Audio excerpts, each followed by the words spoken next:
gobierno estatal y federal, los cárteles conocidos como los Tlacos y la familia michoacana acuerdan repartirse territorio de la Sierra de Guerrero y dejar de enfrentarse. Además, Morena ajusta su lista de candidatos plurinominales al Senado y la Cámara de Diputados y comienza el registro de los nominados.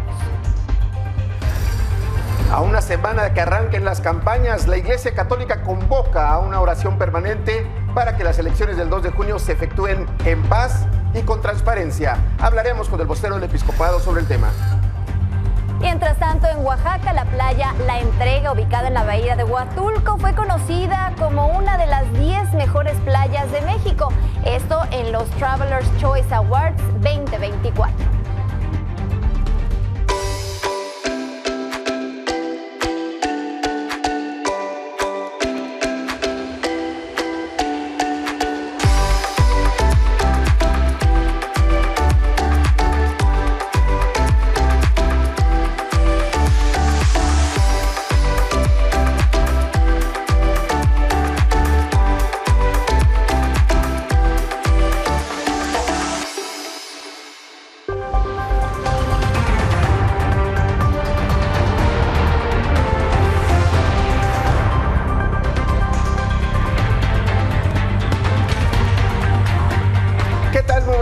Le doy la más cordial bienvenida a nombre de Elisa Alanís, titular de este espacio y quien se reincorporará en los próximos días. Juliana Escobedo, muy buenas noches. ¿Qué tal, Roberto? Muy buenas noches. Me da mucho gusto saludarte y a todos ahí en casita. Quédese con nosotros, hay mucha información.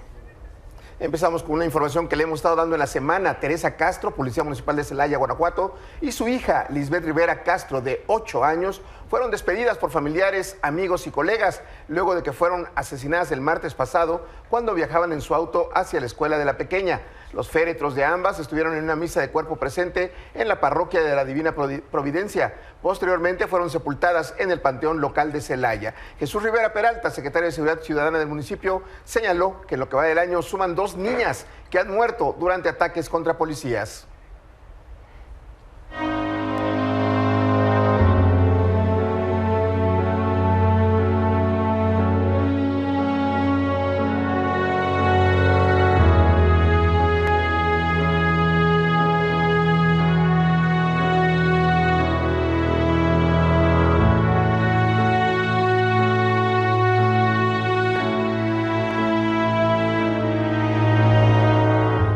En Baja California, familiares de Angelita Meraz, presidenta del colectivo de búsqueda Unión y Fuerza por Nuestros Desaparecidos en Tecate, exigen que la Fiscalía de Baja California no deje en libertad a la persona involucrada en el asesinato de la activista ocurrido el pasado 9 de febrero.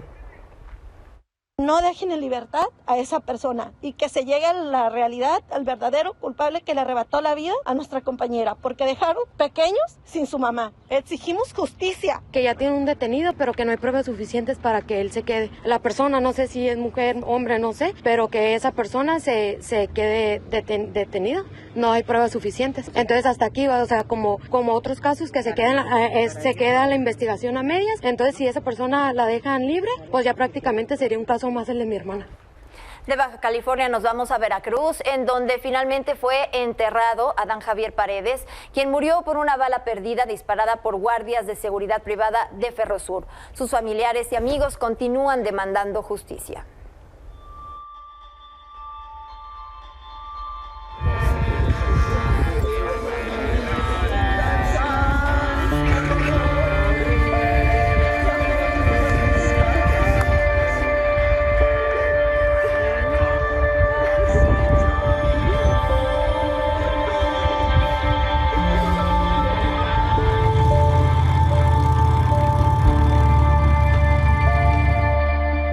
Adán Javier Paredes llegó este jueves a su última morada, el Panteón de Tejería en el puerto de Veracruz. El 13 de febrero salió a comprar mandados, pasó por una motocicleta a casa de un amigo y fue asesinado de un balazo en la cabeza. Guardias de seguridad privada de Ferrosur disparaban contra un grupo de vecinos de la colonia Aluminio, donde varias familias recolectan desechos reciclables. Adán fue velado 3 días, mientras sus padres lograban reunir los 11,000 pesos para pagar el lote en el lugar donde fue sepultado su padre. El niño lo recuerdo cuando él estaba chiquitito, que su papá falleció electrocutándose y él anduvo sufriendo. andaba pepenando con su mamá en un triciclo y estuvo estudiando, estuvo con sus hermanos en las buenas y en las malas. Es un niño sano, fue un niño obediente, un niño que la gente tuvo que ver con él. Muy lindo el chamaquito.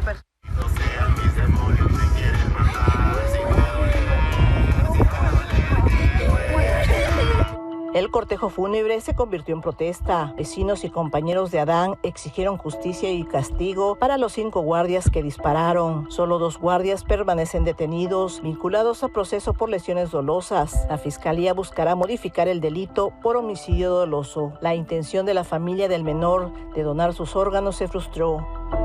Nosotros estábamos dispuestos a hacer todo eso. Eso desalienta porque siempre están llamando a la sociedad a donar. Ajá, y ahorita que hubo esa oportunidad, dejar que se perdiera, imagínense cómo van a reaccionar después las demás gente, qué van a decir o qué van a hacer. Ya no van a tener confianza.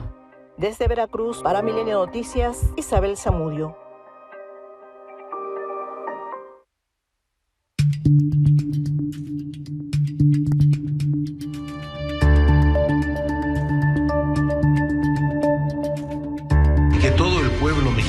Haga conciencia de su compromiso nacional para que salga a votar. Está combatiendo la delincuencia en Guerrero y en todo el país. Se retiró la Guardia Nacional porque querían la confrontación. Realmente creo que todo lo que pueda traer la paz vale la pena. Cero Iglesia Católica en asuntos de gobierno. Cero. Es latente que en represalia la familia pueden volver y regresar y otra vez haber otro enfrentamiento. Pues después de una semana de discusiones en Guerrero, hoy los cárteles conocidos como la Familia Michoacana y los Tlacos acordaron una tregua para frenar la violencia de los últimos días allá en la sierra. Según el padre Filiberto Velázquez, sacerdote del Centro Minerva Bello, esta vez la tregua no sería resultado de la mediación de los 4 obispos de las diócesis de Guerrero, sino iniciativa propia de los líderes criminales. Según el religioso, los cabecillas de los Tlacos y la Familia Michoacana habrían tenido un acercamiento anoche, la noche de ayer miércoles, donde determinaron frenar los enfrentamientos bajo el acuerdo de que cada uno de los grupos se quede en los territorios que ya controla. Esto es, ya se repartieron parte del territorio guerrerense al margen de cualquier autoridad civil. Y justamente el cura Filiberto Bello le dijo ayer aquí en Milenio Televisión a nuestro compañero Carlos Zúñiga que el enfrentamiento entre estos 2 grupos delincuenciales podría agravarse si las Fuerzas Armadas o la Guardia Nacional no llegaban a tiempo a la sierra guerrerense. Así cabeceó nuestro periódico Milenio Diario su nota principal de hoy: revancha del narco si no llega el ejército a Totolapancuras. Pues, pese a quienes criticaron el activismo de los sacerdotes de Guerrero, estos consiguieron lo que ni la gobernadora ni el gobierno federal han podido o les ha interesado. Se sabe que la Familia Michoacana controla los 9 municipios de la Tierra Caliente, de la región conocida como Tierra Caliente, además de Teloloapan, Cuetzala del Progreso, Apaxtla de Castrejón, que ya están considerados dentro de la región norte.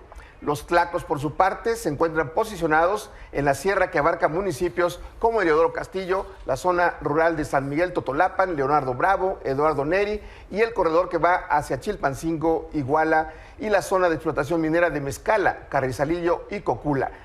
Como vemos ahí en el mapa, pues ahí está, esa parte en azul, esa parte en rojo, son municipios en los que estos grupos de delincuentes se mueven, tienen el control, mandan, han obligado a que la gente se desplace de sus hogares, han ocasionado muertes y ahí están gobernando por el poder de sus armas. Bueno, vamos a cambiar de información y seguramente usted recuerda a Elizabeth Palomino, la mujer que resultó herida de bala luego de un asalto a su estética en Tizayuca. Fue ingresada al Hospital General de Pachuca, finalmente, para recibir atención médica.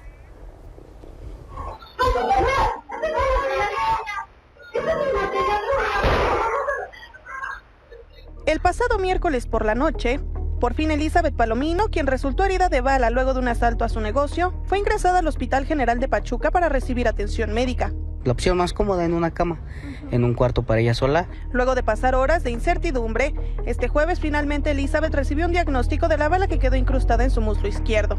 No tengo la bala dentro de mi pierna, no me la van a sacar, pero ya me hicieron estudios y parece ser que todo va mejorando. Ojalá no me la pueden sacar porque se encuentra en un lugar protegida donde no corre riesgo alguno ni mi vida ni mi pie. Al respecto, la Secretaría de Salud de Hidalgo informó a través de una ficha que Elizabeth recibirá en este hospital todas las atenciones necesarias hasta su recuperación, la cual esperan sea pronto. Me han atendido muy bien, me tienen en un cuarto solo para mí y me siento bien atendida. En tanto, la Procuraduría General de Justicia Estatal ha brillado por su ausencia, pues la familia acusa que nadie se ha acercado a tomar la declaración de Elizabeth ni brindado asistencia psicológica para el niño Carlos, quien valientemente defendió a su mamá y al momento continúa en estado de shock. Ayer, de hecho, mi abuelita me comenta que estaba dormido, se azotó la puerta y se paró espantado, ¿no? Se le salieron sus lágrimas. Entonces ya lo abrazaron, entonces pues sí está un poquito mal mi hermano. José insiste en que la inseguridad de Tizayuca los mantiene temerosos y no pierden la esperanza de que se haga justicia. Pues espantados y pues tememos mucho contra nuestra integridad, se podría decir. Nuestros negocios que vayan a regresar, a hacer algo, que volteen a ver y que pues haya un poquito más de seguridad para evitar este tipo de cosas. Con imágenes de Adriana Arreola e información de Guadalupe Trejo y Mitzi Alejandra Zárate. Y vea esto que pasó. Un automovilista falleció tras ser baleado y al intentar escapar de los hombres armados, su auto cayó a una zona de obras frente a la Plaza Arts en la alcaldía Álvaro Obregón. De acuerdo con los primeros reportes, el hombre de unos 60 años estaba a bordo de un BMW estacionado sobre Periférico camino a Santa Teresa en San Jerónimo, Aculco. Alrededor de las 14 horas lo interceptaron hombres en una motocicleta, quienes huyeron. Cuando intentó maniobrar, según los testigos, el BMW cayó unos 5 metros a una zona en donde se realizan obras de mitigación de la plaza comercial. Aquí importante señalar, Juliana, que esta persona, según información de nuestro compañero Carlos Jiménez, el C4, este hombre tenía antecedentes de ser un ladrón de automóviles. Está fichado, el que iba en el BMW, esta persona que fue ejecutada ahí en Plaza Arts y que cayó en esa zona y que murió. Bueno, pues así las cosas y por supuesto las imágenes tremendas de ver el vehículo completamente destrozado. Y por otro lado, el Consejo Ciudadano para la Seguridad Pública y la Justicia Penal presentó el ranking de las ciudades más violentas del mundo y sabe que lamentablemente 7 de las 50 son mexicanas. Saúl Guzmán nos tiene la historia.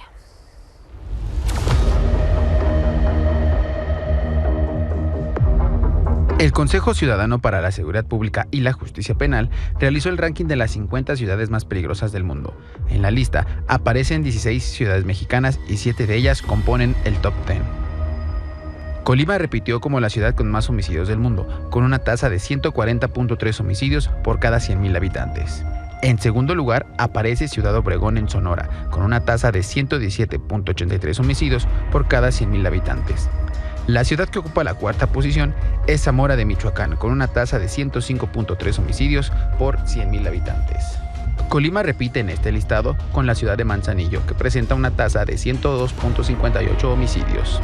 En el sexto lugar aparece Tijuana, capital de Baja California, con una tasa de homicidios de 91.76 por cada 100.000 habitantes. En el séptimo puesto aparece Zacatecas, con una tasa de homicidios de 88.99%. En el octavo lugar aparece Ciudad Juárez, Chihuahua, registrando una tasa de homicidios del 77.43%. En los primeros lugares de las ciudades del mundo con más homicidios aparecen Puerto Príncipe de Haití. Ocupa el tercer lugar con una tasa de 117.24 homicidios por cada 100.000 habitantes. En el octavo sitio aparece Guayaquil de Ecuador con una tasa de 88.82 homicidios tan solo en el último año. Para Milenio Noticias, Saúl Guzmán.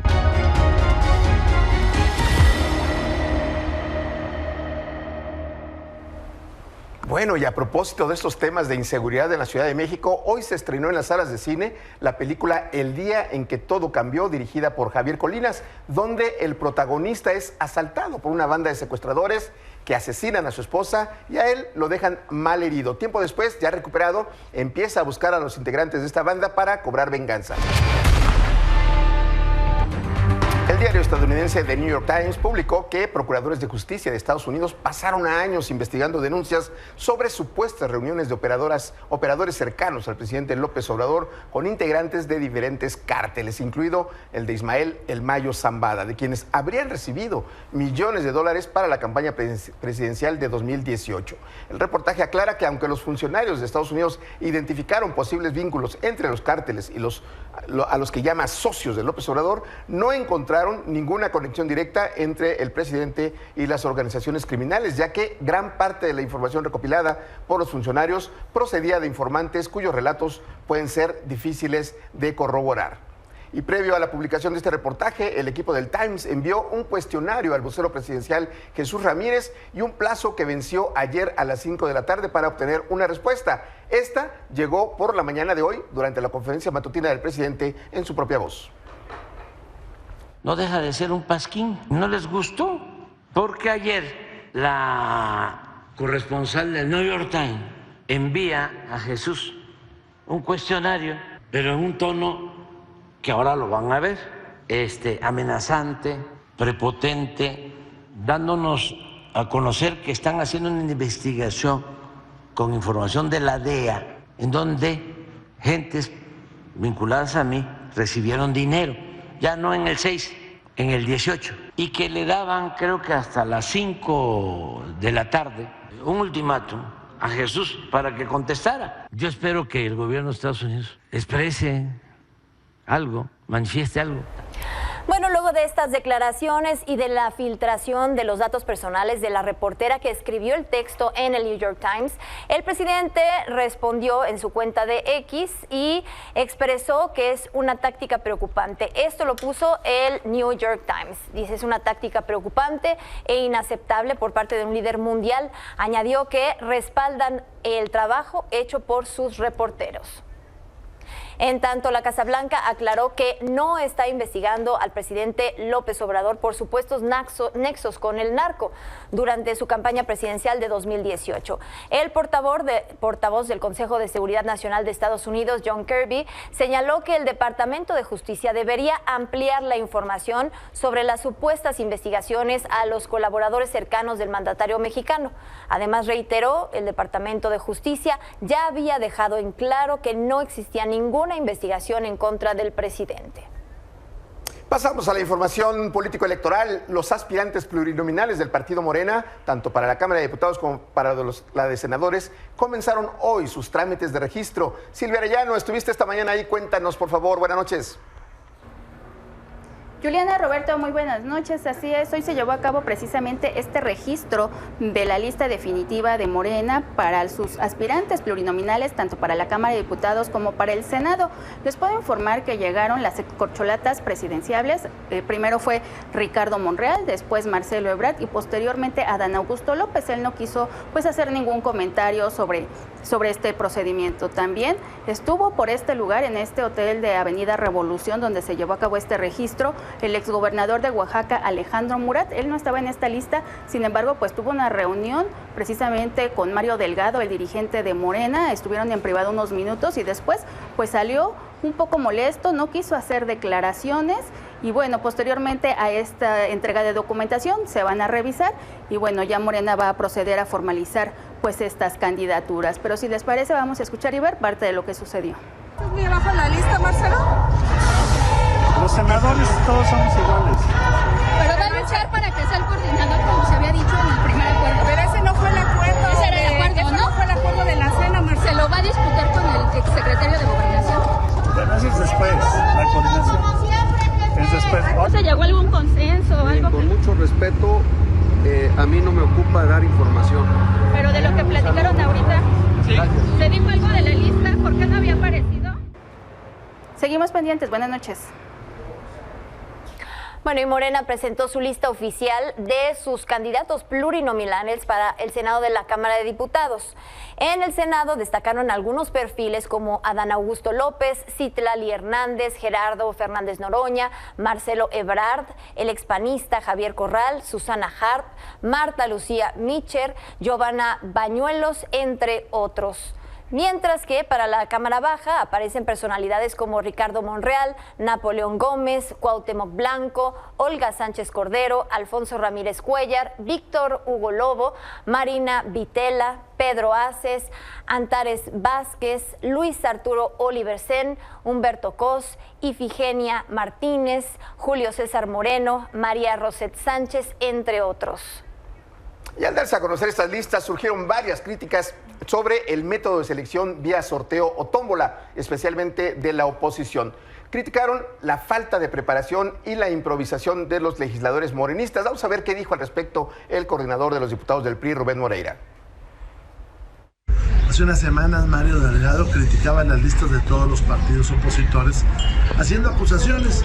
Hoy ellos tienen una lista a modo de cuates, de cómplices, y seguramente vamos a tener mucho show mediático y poca reflexión y poca aplicación en los temas que son de una de las dos cámaras. Mucho show, dice el diputado Rubén Moreira. ¿A qué se refería? ¿Acaso a esto? Las consignas del pueblo, cuando ustedes se robaron la presidencia en 2006, el pueblo gritaba: señora Hinojosa, ¿por qué parió esa cosa? Señor Calderón, ¿por qué no usó condón? Eso se gritaba en las calles, no esas payasadas de: ¡ay, el INE no se toca! ¡El INE no se toca! 6, 7 y 8, Lorenzo es un bizcocho. ¡Son ridículos! Particularmente me toca el nervio que haya niños menores de 6 años, niñas, la niñez, y que haya padres de familia que piensan que los protegen mucho sin darse cuenta que lo único que están haciendo es afectar el desarrollo de sus pulmones y matándoles neuronas por traer ese bendito cubrebocas puesto. Porque yo francamente no sé cómo le hacen para hacer el amor con cubrebocas y sana distancia. Ahí me pasan la receta. María del Rosario Piedra Ibarra. En la sesión del pasado. Y ahí sí no lloran diputados y diputadas del PAN, del PRD, de Movimiento Ciudadano y del PRI. Ahí una vez más queda demostrado que son unos hipócritas, unos traidores, judas, vendepatrias y maleducados. Merecen ser crucificados.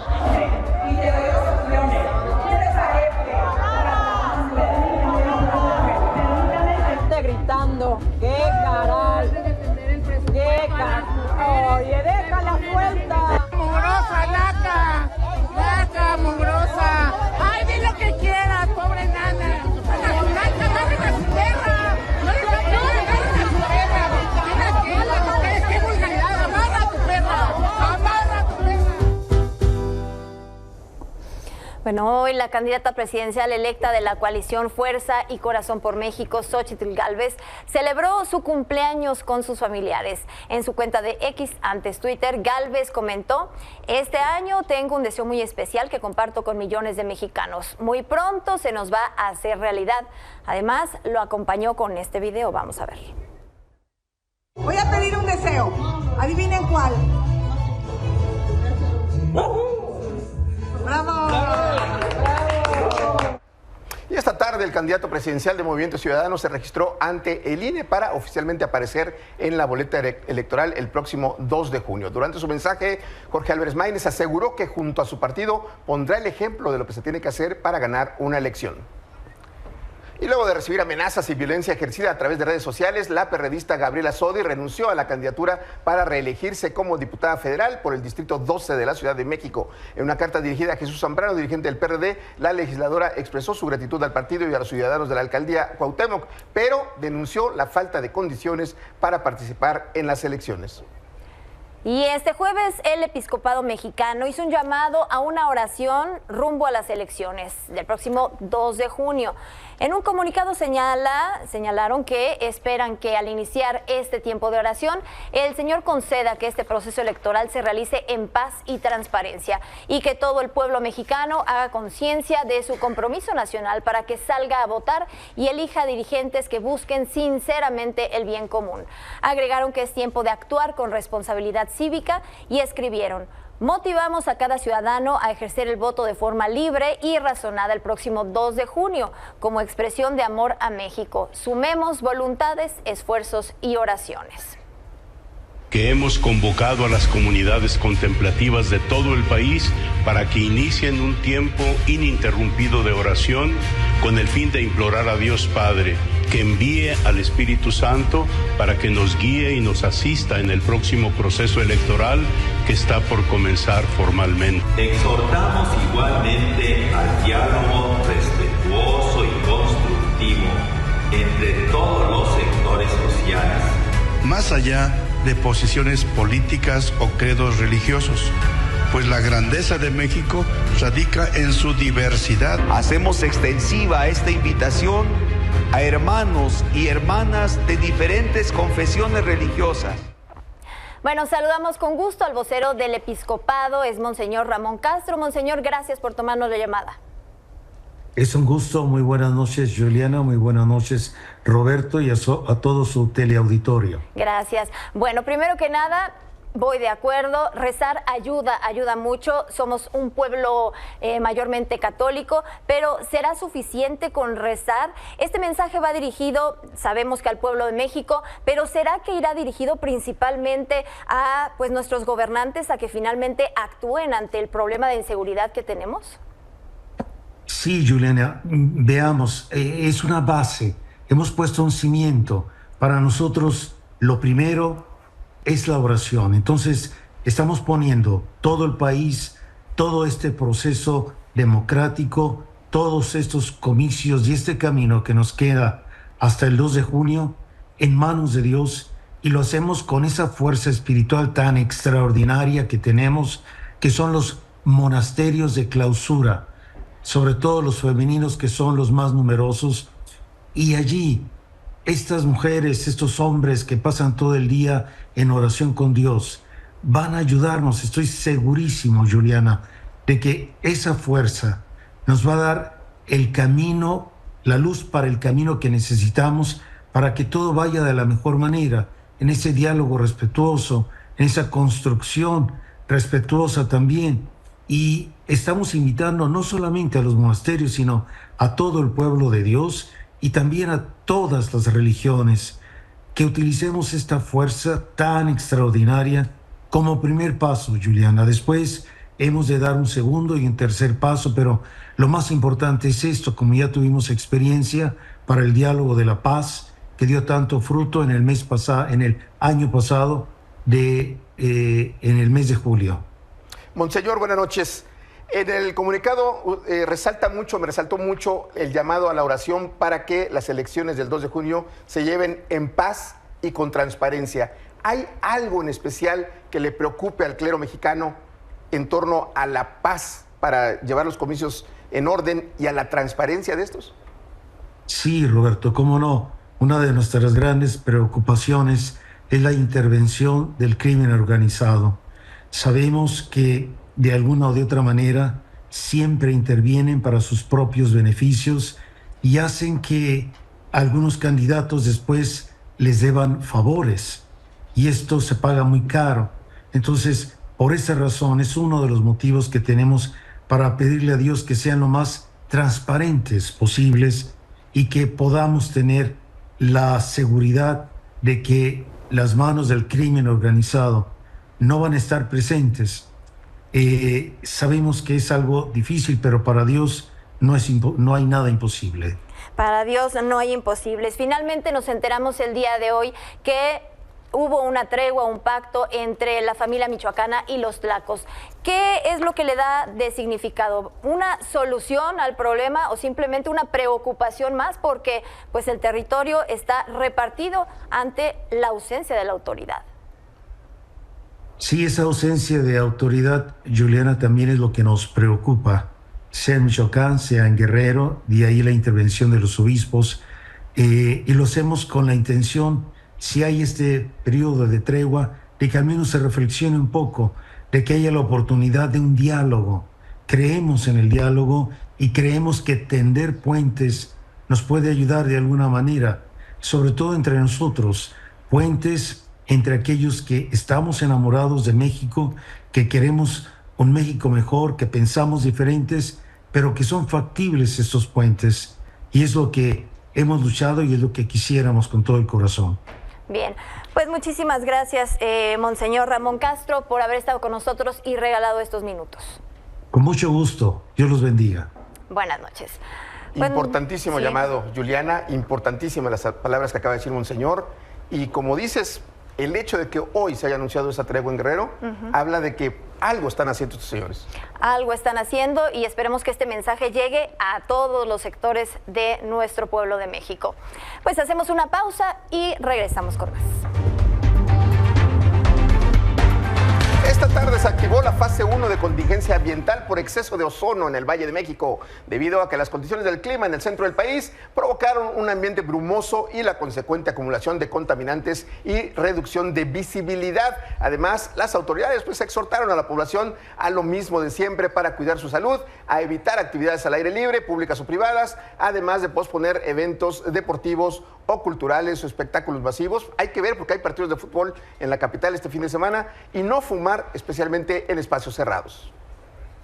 Bueno, debido a esto, mañana deberán suspender su circulación en un horario de las 5 a las 22 horas los vehículos con holograma de verificación 2 y los vehículos de verificación 1, cuyo último número sea 0, 2, 4, 6, 8 y 9, así como aquellos cuya matrícula esté conformada solo por letras, además de los vehículos de uso particular con holograma de verificación 0 y 00 engomado azul y número de placa 9 y 0. Nunca le entiendo esto. Híjole, sí es muy complicado, pero ¿sabes qué? Hay un buen tema. Mañana es consejo técnico, entonces no van a tener que sacar el coche muchas personas. Eso va a ayudar todavía más, porque no van a ir a los pequeños a la escuela. Bueno, yo no tengo pequeños, pero bueno, vamos, sigamos a lo que vamos. Este año, por el Día de la Mujer, el gobierno de la Ciudad de México va a ofrecer un concierto al aire libre de la cantante Julieta Venegas en el Zócalo. Esto será el sábado, anótenle, el sábado 16 de marzo a las 6:30 de la tarde, la Chuletita Venegas ahí en el Zócalo, como parte del Festival por la Igualdad Tiempo de Mujeres, que estará del 1 al 17 de marzo, y donde además habrá clases masivas de danza, más de 150 actividades en 28 sedes. Bueno, y hablando de niños, en Oaxaca el proyecto Fiesta Infantil busca acercar a niños y niñas a las tradiciones oaxaqueñas, esto con canciones en zapoteco para mantener viva esta lengua.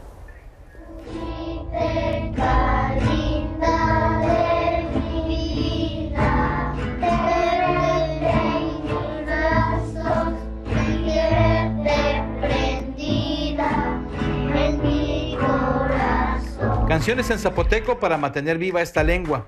De eso trata Saescuidi, que en español significa fiesta infantil. El proyecto con el que sus creadores buscan acercar a los más pequeños la música y tradiciones oaxaqueñas. Y estas canciones que escribimos en Saescuidi lo que hacen es esto, que se acerquen a la lengua zapoteca como un primer momento antes de que aprendan palabras o gramática o escritura. Lo primero es que se acerquen a la lengua porque es una generación que está desvinculada normalmente con la lengua materna.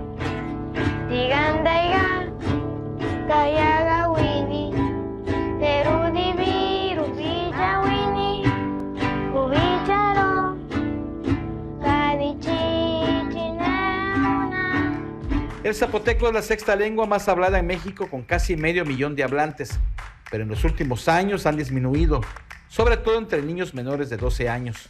Entonces, con este método ya los niños se interesan un poquito en aprender tanto un instrumento y aprender a hablar ya la lengua a través de la música y se les hace un poquito más fácil. El objetivo de Saescuidi es que los niños conciban el zapoteco como algo natural ligado a su cultura y vida diaria y de esa manera lograr que se sientan orgullosos de su origen. En 20 años, más de 300 alumnos han formado parte de este proyecto. Me ha permitido aprender más palabras y poder también ayudar a mis compañeros Algunos no saben hablar bien el zapoteco, así que el profe a mí me pide de que yo les vaya enseñando. Así que yo les ayudo en las palabras que no pueden, que yo sí puedo hablar. Introducimos canciones bilingües que fueron escritas por Marcos Trujillo, por José Luis López y musicalizadas por mí. Ese taller recibe alumnos de entre 7 y 12 años. El primer paso para su integración es que aprendan a tocar la guitarra con canciones regionales. Después, perfeccionan su conocimiento del zapoteco y finalmente conjugan lo aprendido en emotivas interpretaciones. Desde Oaxaca, con imágenes de Amando Gurrión, para Milenio Noticias, Ramón Bragaño.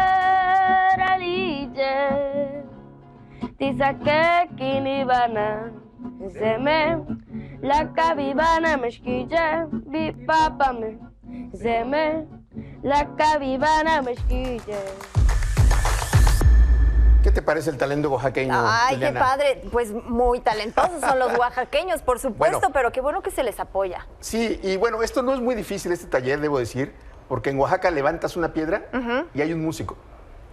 Hay un músico o un artista plástico. Los mejores artistas plásticos de los últimos 40 años son oaxaqueños. El maestro Toledo, el maestro Sergio Martínez, Tamayo, un poquito más atrás. Y casi todo el mundo se dedica a pintar, a esculpir, a hacer ese tipo de cosas. Eso por un lado. Y por otro lado, son músicos. Entonces, si no son el talento oaxaqueño, si no eres pintor, artista plástico, eres músico. Y si no tienes talento, eres periodista. Ah, bueno, Entonces- aquí tenemos a uno de origen oaxaqueño. Oye, y también de estos eventos del Zócalo que van a venir, para todos los amantes del ballet, viene Elisa Carrillo. Es una de las mejores bailarinas de México. Va a estar aquí y va a dar una clase masiva en el Zócalo que yo creo que voy a ir. Vamos a estar pendientes. Vamos a estar pendientes. Bueno, pues hasta aquí llegamos hoy. Los esperamos mañana. Les agradecemos su atención. A las 10 de la noche. Alejandro.